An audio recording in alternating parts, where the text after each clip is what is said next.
This might be the cheapest performance modification जो आप अपने 650 ट्विंस के साथ कर सकते हो। मैं बात कर रहा हूँ एक stage two air filter cap की, जो आप स्ट्रीट सी से खरीद सकते हो सिर्फ 299 रुपीज़ में। अब देखो जनरली होता क्या है कि जब आप एक इस तरह की open air filter cap use करते हो अपनी बाइक के एयर फिल्टर के सामने, तो इससे आपकी बाइक के इंजन में एयर फ्लो का इंटेक बढ़ जाएगा, जिससे मिलेगा आपको एक बेटर थ्रॉटल रिस्पॉन्स एंड थोड़ा सा लाउड या फिर बेसी साउंड। एंड ऐसा होता क्यों है ये मैं अपनी फुल वीडियो में बताऊंगा जो यूट्यूब पे आएगी। बट क्या एक स्टॉक सेटअप के साथ ये एक्चुअल में कुछ परफॉर्मेंस देता भी है?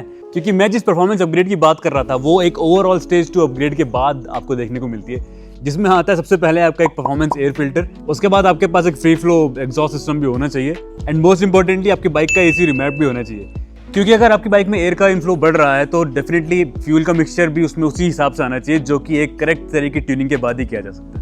तो इसलिए मैं बात करता हूँ कि कुछ दिनों से इसको लगा के चलाने में मुझे क्या डिफरेंस फील हुआ अपनी बाइक, क्योंकि मेरी बाइक में मैं तुम्हें बता देता हूँ, मेरी बाइक में भी इस टाइम एक स्टॉक एयर फिल्टर ही लगा हुआ है। एंड हाँ, वैसे आइडियल रिकमेंड होता है कि इस ओपन एयर फिल्टर कैप के साथ आप एक एयर फिल्टर यानी परफॉर्मेंस एयर फिल्टर को जरूर लगवा लो, क्योंकि जो पेपर वाला एयर फिल्टर स्टॉक का रहता है इसमें और एक परफॉर्मेंस एयर फिल्टर के एयर इनटेक में काफ़ी ज़्यादा डिफरेंस हो जाता है। एंड जो डिफरेंस एक स्टॉक बाइक से मेरी बाइक में है जस्ट कि मेरी बाइक में AW सिस्टम लगा हुआ है, तो बाकी चीज़ें ऑलमोस्ट सेम है। तो इसको लगाने के बाद बाइक को मैंने 15 मिनट के लिए आइडल पे छोड़ा, क्योंकि 650 ट्विंस का ECU इस तरीके से बना है कि वो सेल्फ ट्यून हो जाता है अपने नए एयर फ्लो के इनटेक के हिसाब से।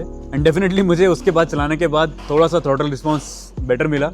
हालांकि अगर मैं अच्छे सेटअप के साथ जाता जो प्रॉपर स्टेज टू सेटअप है तो वो बहुत अच्छा डिफरेंस मुझे देखने को मिलता है, क्योंकि मैंने कुछ ऐसे लोगों की चलाई है जिनके पास एक प्रॉपर स्टेज टू सेटअप था।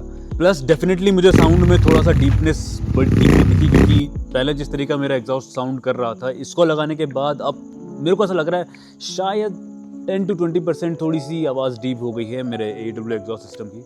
तो इसलिए शायद मेरे हिसाब से अगर आप मॉडिफिकेशंस की तरफ जाना चाह रहे हो तो आप स्टार्ट कर सकते हो एक ओपन एयर फिल्टर कैप को लेकर भी। एंड क्वालिटी वाइज ये बहुत अच्छी थी, मतलब ये 3D प्रिंटेड मॉडल है, प्लस एक मिनिमलिस्ट डिजाइन के साथ ये आता है। एंड या एज आई सेड, अगर आपको इसको पूरी तरह यूटिलाइज करना है तो एक प्रॉपर स्टेज टू का सेटअप आपको लगाना पड़ेगा। एटलीस्ट एक एयर फिल्टर तो आपका परफॉर्मेंस वाला होना ही चाहिए इसके साथ। बाकी इस तरह की और भी छोटी मॉडिफिकेशन टिप्स के लिए डू फॉलो मी।